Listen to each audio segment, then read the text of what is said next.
What's up? This is my vlogging channel, which means I also get to express how I feel about things. And this is my video talking about where I think that the Democratic Party got it wrong. Um, I think that I don't know if it was necessarily a good look to have these artists kind of dancing, and it just seems like, from what I could tell with the party, it's like, okay, as long as we appeal to certain things that we think that the majority is into, that we connect with them. And I've sort of kind of been watching this party for a long time, and I'm not a real political person. I just don't like the negative nature that comes out of people around this time of year, because everybody's just hypercritical, and there's a lot of really bad solipsism where it's, if I don't feel the way that you do, then you're like the scum of the earth, in that mentality. But I remember when Obama got in office, and I was like, wow, this could really be a big change. This is a big deal. Change, change, change. And I watched, but I didn't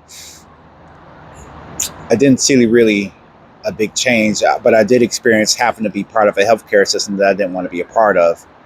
And it's like, by law, you had to get health insurance, to my knowledge, and I could be wrong. I don't claim to be 100% right about all these things, but I didn't really see much change there. And then I fast forward to Biden, didn't really see much change. Um, and it was kind of like this thing, okay, president, okay, we're going to put the vice president up for our election to the next thing. I didn't really quite get that. And then, Kamala coming in, which I really didn't know much about. Um, a lot of people say her ethnic background was questionable. I wasn't 100% sure about that. But whether she was black or not was not necessarily the thing that you could sell to me, or you should sell. I think that because the black person thing, like, I was all about that on the whole Obama thing. And after that went down, I watched that. Okay. And of course, everybody's wanting to make history, and I'm sure people want to make history again with Harris. Uh, but to sell that she's black, that's already been done. We sold that Obama was black, and they questioned that. Um, I think what I didn't like was the whole coming for black men thing. Uh, People come for black men all the time. There's always something wrong with black men. There's always something where you fall short. I've dealt with it in my own family. Whereas if my opinion doesn't align with yours, then my opinion is not even worth being validated or being heard. And I dealt with that for a long time. And after a while, you start to kind of internalize that invalidation. And not every black man smokes weed and does drugs and creates families out of wedlock. And I can't say that I'm better than someone else who has, but what I am saying is that not everybody has done that. Not everybody's like that. And I get a little bit tired of kind of being shown, hey, well, we know you like this, so therefore you should connect with that. But the biggest concern that I have with all of this is, like, when someone doesn't agree with you, people don't even want to know why you disagree with them. And I've dealt with that. Like, I had issues in family, and definitely my feelings were different from other members of the family, but we never could sit down and talk about why. Like, I could sit and listen to their concerns, but my concerns weren't heard. I dealt with that with my dad. And when we had a disagreement, why I felt the way that I did was not heard. It didn't matter, because as long as the provision check marks and how good I did for you in the past was there, then there's no reason you shouldn't feel any other type of way. We couldn't have a conversation, and with my sibling, who I haven't talked to in almost, anyway, same thing. As long as my views and opinion doesn't agree with yours, I don't even want to hear why you feel the way that it's you. That I don't. It's not. It doesn't even relevant. It doesn't even matter, because if you don't feel the way that I do, you're crazy. If you don't feel the way that I do, you're wrong. If you don't feel the way that I do, then why should we even sit here and validate your feelings? And that's kind of been the thing. And I think that the Democratic Party needs to appeal to more than just women and their rights, birth rights to their bodies. It's got to be a bigger picture than that. It can't be just women and gay people. I don't even really have anything against gay people, even though I do see a lot of its imagery more pushed. But I don't even have an issue with that. I had experience where it was pushed on me. But I never. There are other people here who don't have wombs. There are fathers out there who struggle with custody. There are men out there, from what I've observed, and I don't know for sure, that have been treated unfairly. But no one on any side that I've seen has really addressed that. If when they come for black men, y'all black men are not this and not that. Nobody's talking about why. And in that case, maybe nobody cares.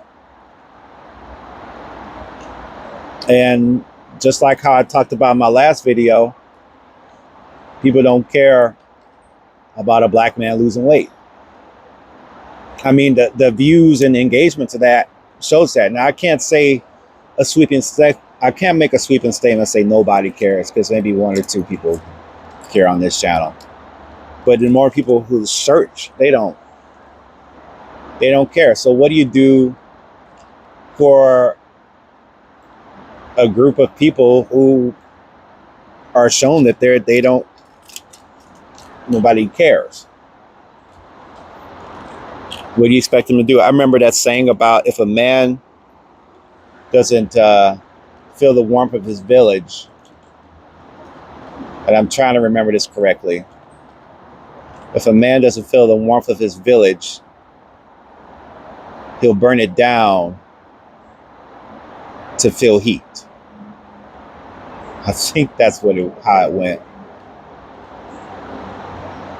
And I'm very observant of how I see people talk about black men who have had dealings with or prior dealings in the past. I really watch and observe their language, to kind of see where their head is at, because it's a reflection of self. So I'm very, and that's why I don't really go in after black women, or really women in general, or anybody or any people. I don't go in on really anyone, because there's so much that I need to work on. And I'm not about to just launch into a campaign at this point about what's wrong with the opposite sex or what's wrong with people in situations. But that's just me. That's a personal decision. On the internet, there are people whose channels and whole identity is based upon the critique of another demographic. Even if they're true and right or not, it's like that's their whole thing. And I do know that some people didn't really get anybody's attention until they started talking about a certain demographic. But what about the average guy that's trying to make it through? Who has concerns, who has thoughts, who has feelings, who breathes, who bleeds red blood, who feels things that may not seem or line up with the way that you feel. Who asks the average black guy, I guess like myself, not black if you go by Hebrew Israelite law, I'm an Israelite. Um, but who really asks them what they want? How do they feel? And why? And as long as those questions are not asked, what evidence do we have of someone else showing that they care other than that? I had a friend, and I wrapped this up. I had a friend, and she was like, well, I don't know what to say. I was like, well, instead of just taking what I say at face value as an insult or as a negative criticism, ask why. Why'd you do that? Like, how did that make you feel? Have a conversation. You can't have a conversation without talking about these things. You could disagree without using shame or insults or guilt or need to be right. But that's rare, and it's hard for me to really connect with people because I observe them, and if they are quick to insult somebody that doesn't line up or agree with what they believe, then I kind of try to stay away because it's not really the type of people I want to connect with, because we can't use shame and insults and stuff like that to lift ourselves up anymore. We have to stand on our own 2 feet as far as self-confidence wise and emotionally on other things than that. Because I think that if you keep depending on your ability of bringing down somebody else and critiquing somebody else to make yourself feel better, you're on shaky ground. Because what happens when you're by yourself and there's no one there to say that you're better than? And even if that idea or that judgment, like I see people all the time, and this humanistic fleshly side wants to come up and judge and create the story. I'm like, no opinion, no judgment, because I think that's the best way to be. Because I may have had previous habits of that. I don't want that to continue to be a thing in my life, because I don't want to depend on that. So that's my thoughts and my rant. I kind of went from where I think the Democrats dropped the ball to me reflecting on myself and my experiences and how I feel, which I'm free to do that. It's my vlogging channel. So those are my thoughts. That's how I feel. And maybe if I had more of a stronger family structure where I could really go down to the core of why I feel the way that I do, maybe I probably wouldn't be on here. All right. Peace.